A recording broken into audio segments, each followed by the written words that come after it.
Assalamu alaikum warahmatullahi wabarakatuh, everybody. I'm Preacher Moss, host of the SOS Shout Out Show. Don't panic, brothers and sisters. While this is a church scene behind me, I want you to rest assured you didn't miss your weekend. It's still Thursday. Today we're talking about understanding our black history, and today's subject will be the black church. Now, this holds a certain amount of personal history, a certain amount of overall history, and about relationships. A relationship that's been, I want to say, tested and molded and adapted since African Americans came here through slavery and, of course, the Middle Passage. Listen, brothers and sisters, this is a little bit of an interesting thing because now I have been Muslim over 30 years. That's not the thing. The thing is to be able to appreciate what that process is. A lot of times we talk about Islam and Christianity, and we don't even talk about some of the other religions that we're involved in. But I thought for Black History Month, it'd be really interesting to look at what the scope and the forbearance of the Black Church actually was, has been, and maybe what it has been before. It's not what it is now. With, I want to say, a strong through line of understanding that it has been one of the most amazing things in the world. The power of the Black church is something that can never be underserved. It can never be underestimated. It has been a part of miracles for the upliftment for African Americans here in this country and the upliftment of spirits and inspiration for around the world. There's no greater miracle than the Black church in the United States. Not just Christianity, but Christianity, Islam, and other religions. The idea that people will go through a metamorphosis, particularly in this country, whereby they would take something that was used to oppress them, rewind it, reframe it, realign it, and again find through this process liberation. Process, I want to say success. Process, brothers and sisters, where we had a higher understanding of ourselves in the most difficult of times. I would say if there wasn't a Black church from the beginning, and when I say from the beginning, I'm talking about when Africans came here on this soil. And you know that you already know that 30-some% of Africans that came in the United States were Muslim. They came from Muslim countries. But the thing I want everybody to focus on today is just a little bit of appreciation. You know, we've always heard the story about civil rights and things like that in the church, and Martin Luther King and Malcolm X, Elijah Muhammad, and so on, brothers and sisters. But I want us to take it from an everyday level of the people who live these changes, not the leaders, but the followers who did the hard work, the followers who did the scenario where they got their hands dirty, the people who weren't successful in religion but made it so that they were successful in other areas. Shout out to Richard Allen. Now, as we get in this, brothers and sisters, feel free to jump in. Feel free to jump in, add your comments, because I'm not going to always be right. And there's a part of the show that's going to be a little bit controversial, and I'm going to talk about that as well. Because there's been an evolution in the idea of the Black church. I've said it numerous times that with the latest scope of activism following George Floyd and Breonna Taylor, we had a scenario where activism did not actively involve the church. Now people will say, what do you mean, preach? It didn't actively involve the church. There are reasons for that. And it becomes larger and larger and larger why the Black church is so important. Because the disassociation from the Black church, in some regards, has been a stumbling block for a lot of liberation, a lot of pro-justice activism efforts, because it doesn't have a basis. Not that that's successful, I'm saying that they don't necessarily have a basis. Now listen, we're going to get rolling here because we got a lot of stuff to cover. So please, in advance, allow me to welcome you to the Shout Out Show. This is Understanding Our Black History, and we're going to be talking about the Black church. We'll be right back.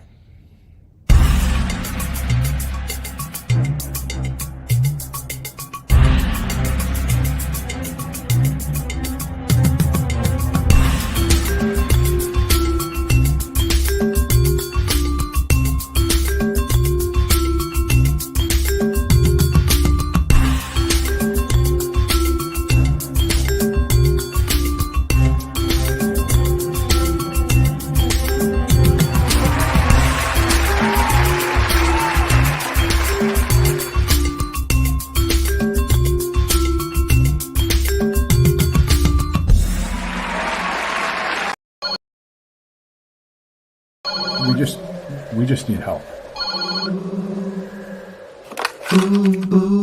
Imagine if there wasn't an olive branch. Muslim Family Service at your command. The people who help people have to say, we need your donations, don't delay. We all have struggles from time to time, but leaders dedicated is what you find. Before another person sheds a tear, support Olive Branch, you don't have to fear. Olive Branch Muslim Family Services. Action you can see, compassion you can feel. Sing it with me. Ooh. Ooh. All right, we're back. We are back. Let me go ahead and welcome everybody to the show. We have our shout out soldiers. You know, this is our own little version of Black History Month. Having the shout out show going this into our second year. I think it's our second year of doing this. It's really fun to look back and think about some of the inspirations that I had. You know, some of the inspirations that we talked about have actually been subjects on the shout out show. Of course, Max Robinson and people like Oprah and things like that, and some of our religious leaders, you know, they just kind of build this point. And I want to say this before I introduce a shout out show family. You know, this year is really interesting because I want to talk about institutions that have come from the Black community. So I want to talk about HBCUs, I want to talk about Black church, I want to talk about Black industry, I want to talk about Black arts. And I am going to make sure that I pull some of my favorite people out of those spaces. Some you know, some you don't know. But I want to make sure that I'm sharing that with you because I want Black History Month to be in the way that, yes, Carter G. Woodson had originated, that it was going to be a situation, for lack of a better word, that this is going to be a time for serious study. So I feel like if I'm just putting out stuff that's out there every Black History Month, we're not doing serious study.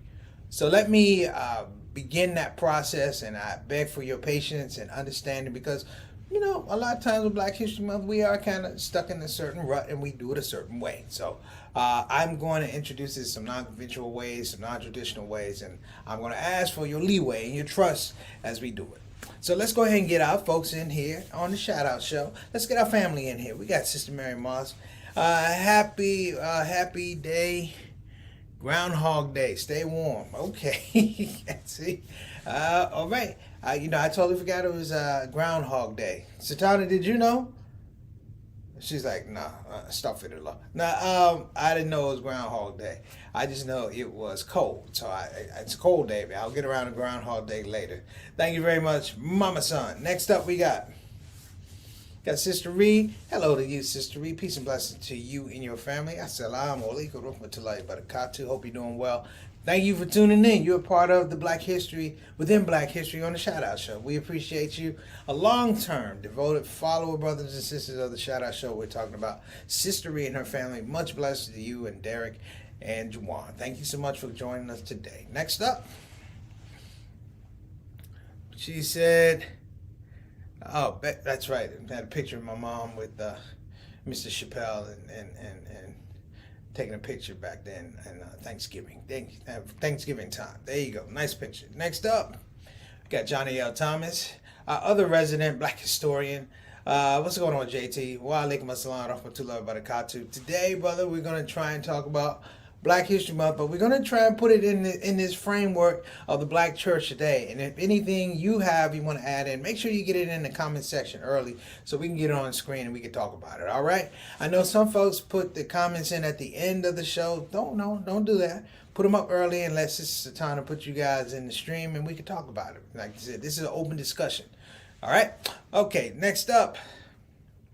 Got Brother Altaf Rashid. What's going on, Brother Rashid? We appreciate you on the show, better known as that Canadian ambassador to the show, Mr. 6 o'clock. Thank you so much for tuning in, my friend. How's that weather up there in Toronto, man? How's it treating you? Let us know. All right. Wa alaikum assalam rahmatullahi wa barakatuh. Thank you again for your participation. Next up, what's up, Brother Eric? Wa alaikum assalam rahmatullahi wa barakatuh, man. I think we missed you yesterday, but I'm glad to see you on the show today. Here on the stream, man, brother, we're going to be talking about that Black church today.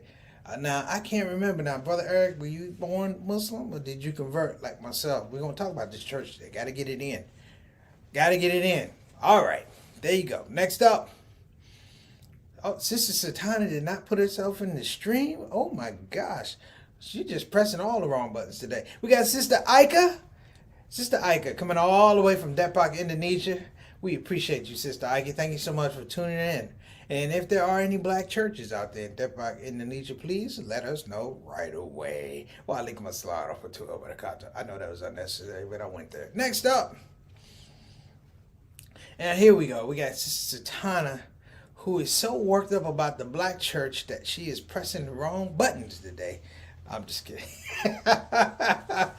We got Sister Tana, consultant producer, without which none of this happens, brothers and sisters. Don't think that I'm just here by accident. This is when somebody learns a process, it liberates you to do other things. So she has liberated me to do other things. Because when she's not there, you can tell it's not there because I'm just stuck right here. I'm like the Black Max Headroom right here. We don't move nowhere. All right.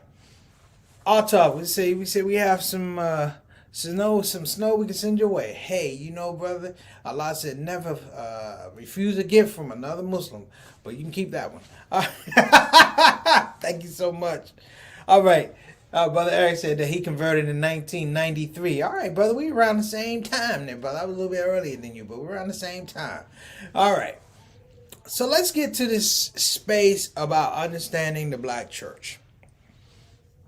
Let me set the stage for you for how the black church comes around formally.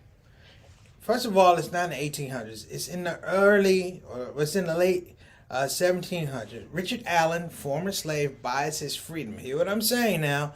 He buys his freedom. And at this point in time, blacks and whites would worship together. He had a black church. There was a white church. St. George Church. His was the Bethel Church. And the Bethel Church would go at this one point in time, and they would go and pray with the white parishioners.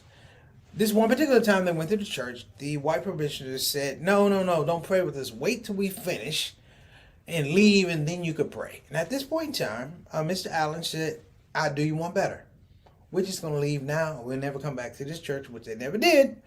And they started their own church. Pretty revolutionary stuff you're talking about before the 1800s. What he did is he created the bedrock for the AME, the African Methodist Episcopalian Church, the AME. Now, here's the thing I want everybody to understand. There was a situation going on whereby these people were developing churches. African Americans were developing churches. But there was a conspiracy of the white church to take over these churches. So you have a fundamental philosophical difference of who God is. The white people going, no, you will serve the way we are. And the black people, no, we can do you better. We're going to serve God, and we're going to have our own property to do it. So it becomes largely, at the beginning, an argument over real estate, over ownership. Now, I'd like to say it's ownership over the church. No, it's ownership over the ability to express your religious tradition. Now, we all know about Africans and Muslims in that space, but let's be honest. At a certain time, brothers and sisters, here in the United States, the trail of Muslim, African American, African Islam here in this country dies out. Your slaves get older, the tradition is not passed, and so it finds itself in this Christian, I like to say in this Christian tradition. It's a hodgepodge, if you will. So some of the things that are practiced are not the things that were practiced in the white church. They brought back some of their own traditions, the things that they thought were valuable to worship and sustainability of community. And when they had sustainability of community, they had this whole idea of we will build our own. This is the first case of do for self, if you will, going all the way back to the 1700s. As it evolves, brothers and sisters, there's a couple of things that happen. Number one, there is a creation, if you will. I want to say a movement that actually begins to break down the hypocrisy of white religion. Let me say it again. There's a movement that's stated to break down the hypocrisy of white religion. This becomes the bedrock of a lot of course, black liberation movements. So you want to say, hey, the church is not involved. It is, but at this point in time, there's such a big demand on the church. Because even in the times of slavery, we're talking the 1700s, for over a little over 100 years, a little under 100 years, the church is the only place where slaves can have community, they can have gatherings, They have, I want to say, cultural exchange, a little educational exchange. The church served all of that. Now, as slavery ended, it still had to encompass those things. But there's a tradition that changes, which goes with the great migration of churches. Now, many of you guys know at the turn of the century, in 1900s, over 80% of African Americans were below the Mason-Dixon line, which means they were down south. And so the migration comes. And the framework and the necessity of the work and the presence of church changes. It has to have a different texture up north, not what it had down south. It has to have a different texture out west, not what it had down south. And as it will grow, brothers and sisters, the church takes on a much more tremendous role, and it's not in something that is established in terms of a political body. Let me say what I mean. It's not a union. The black church is not a union. The black church is not a corporation. It's not even a nonprofit at this point in time. The black church is a body that holds information and inspiration and aspiration. And that's what it produces, particularly from the 1800s after slavery up until, of course, the Industrial Revolution and into the 40s, 50s, and 60s, which introduces space, if you will, for new religions. One of them is Islam. Now, a lot of people say that Islam was really introduced in the 1920s by the Gujarati Indians that came over. That's not true. Islam had been here. It had framed and metamorphosized itself, but again, it held itself, of course, to this whole idea of service and God. People say, what is the connection between African Americans and African American Muslims in terms of Islam and Christianity? I was like, because we all had a foundational understanding of what are the things that oppress us. One of the things about Islam in America is, and people didn't like it, but this was the first scope of religious thought that says, wait a minute, I'm going to identify God, and then I'm going to identify the people that oppress me in the presence of God. And that becomes Islam. So listen, we are going to take a quick break. Now we ain't even going to take a quick break. We're going to run this video and come back. I'm a little bit off time, but I just want to make sure you get this foundation. We'll work it out. We'll be done in a half hour, but we got a lot of information to cover today. Satana, can you roll that video, please? Thank you. Christianity and slavery were long intertwined. While masters believed that their religion could be used to pacify their slaves, African Americans transformed Christianity and created a new culture that would serve as the foundation of their freedom struggle. The oldest independent African American denomination is the African Methodist Episcopal Church, founded in Philadelphia in 1794 by Richard Allen, the formerly enslaved black man who purchased his own freedom. Black religious leaders such as Reverend Allen took a strong abolitionist stance, even helping slaves escape through the Underground Railroad. During the Civil War, some served as army chaplains, and once the war ended, many mobilized black political participation. Some even held public office. The black church provided leadership opportunities for men and women who, by and large, were in subservient positions in the workforce. And so all of these preachers doing work in the black church have been critical to giving black people a space to envision that a different world is possible. The late 1800s saw a dramatic proliferation of black churches, and the church remained central to black life through the 20th century, particularly at the height of the Civil Rights Movement. In the 1960s, the church is playing a much more overtly militant and political role in terms of trying to organize people to defeat Jim Crow, end racism, and also to promote economic equality. The tradition of black religious leaders shepherding the freedom struggle reached its pinnacle with the Reverend Dr. Martin Luther King Jr. Dr. King fused religion, nonviolent resistance, and the prophetic tradition to challenge Jim Crow, while invoking the musical legacy of the spirituals that enslaved African Americans had created. Today, The black church remains a fundamentally important institution in the black community.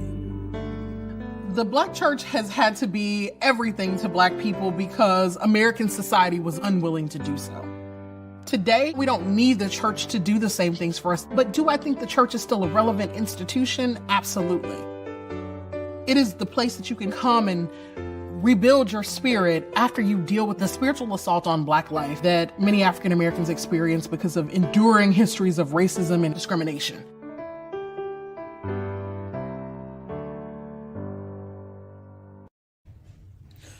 Okay, I showed you that first for a reason. One of my favorite historians, may Allah be pleased with him, is a man named Manning Marable. He passed away a couple years ago, and there was some controversy. He did the last major historical work on Malcolm X, and a lot of people got upset with him. He was a fantastic historian, whether you like his results or not.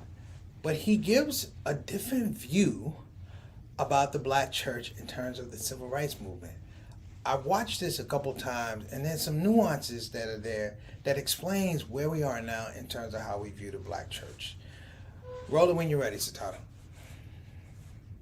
To understand the role of the black church during the civil rights movement in the 50s, you need to go back about a century.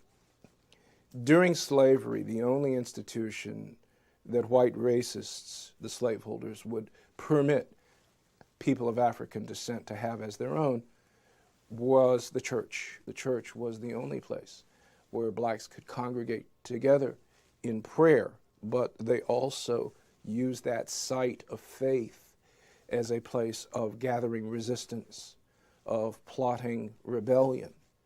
And after the Civil War was over, the church became the only institution where you had a leadership caste, usually of black men, who could authentically represent the interest of the black community because their salaries were paid for by black folk. Thus, the black church in the 1940s and 50s was an institution that had resources, it had a leadership elite of black ministers, and it had the institutional ability to help fund long-term protests that were being waged by working class and low-income people. The black church provided the institutional means for carrying out the campaigns that were waged in the small towns. But at the same time, as a historian, it must be noted that the majority of black churches in major cities did not engage in civil disobedience or in the campaigns led by Dr. King and the Southern Christian Leadership Conference and the Congress of Racial Equality. Most black ministers stood on the sidelines. So if you look at, say, in Montgomery, perhaps 10 to 15 black churches were actively involved in the campaign in 1955-56 to end the racial segregation on public buses. In Birmingham in 63, perhaps 25 or 30 out of the more than 200 black churches in the city. To understand the role of the black church during the civil rights movement. All right. So we're going to go ahead and take a break. I'll be right back. Brothers and sisters, thank you so much for tuning in. We're talking about understanding our black history, speaking about black churches.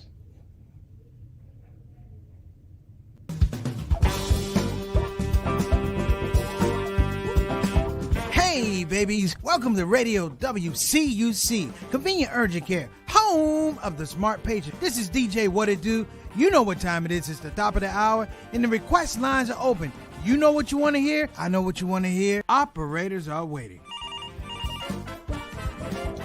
I just got to hear don't get the COVID. Don't get the COVID. Put your mask back on. The Delta COVID, more contagious than before. Don't get the COVID. Go on and get the vaccine. You know that it can keep you safe. and your people living up in your space.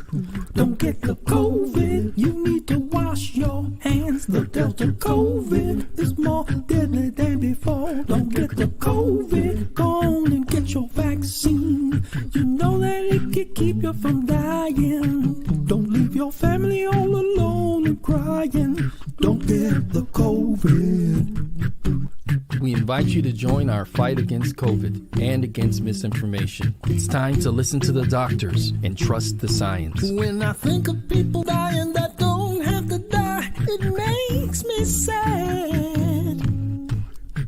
Now is the time to be sober. Together we can make this thing over. Let's fight the COVID. Convenient urgent care, home of the smart patient. All right, we are back live. Thank you guys so much for sticking with us. You know, sort of a wrap up talking about the black church, particularly with that piece of Manny Marable.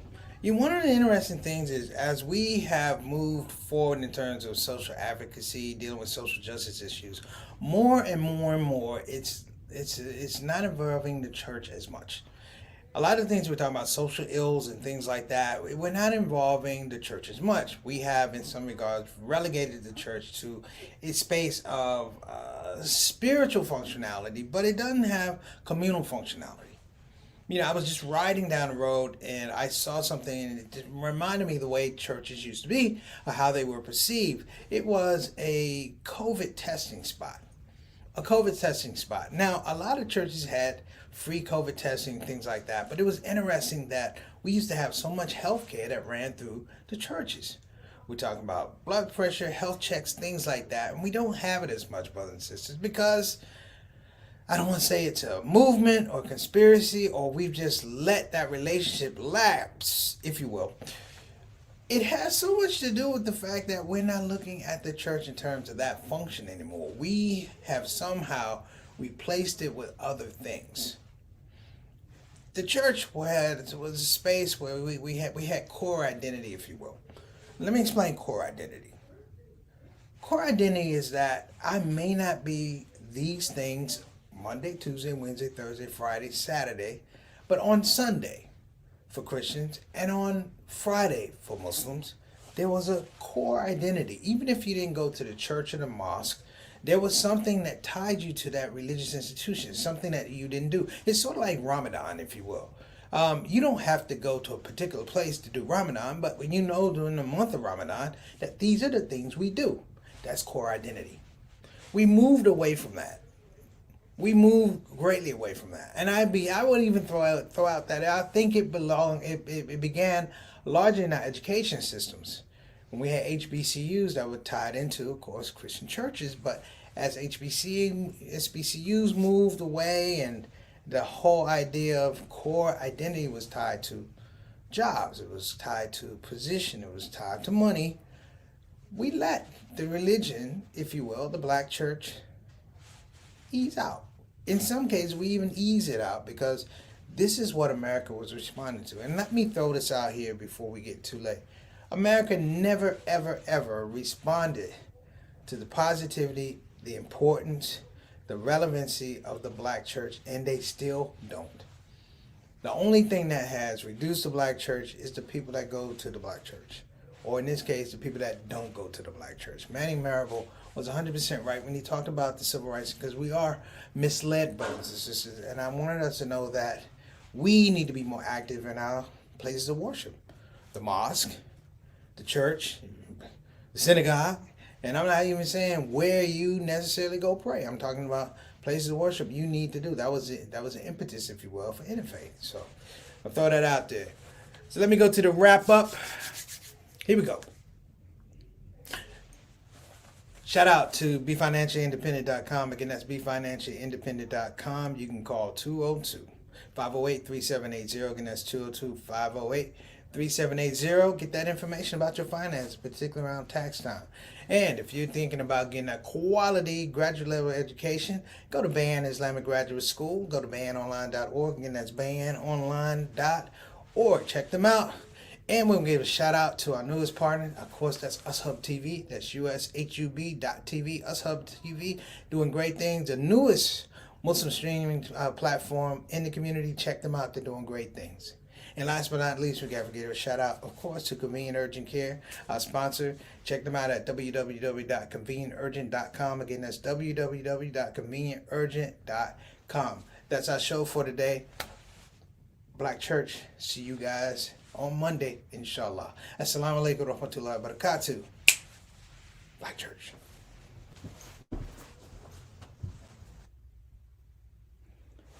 Well, family, that's it for our show today. One of the reasons I felt compelled to make this video, because I noticed when an event is over, Muslims don't know when to leave. So if you're sitting there in front of your television going, that was fun, that was enjoyable, what do I do now? This is me telling you to leave. You know why?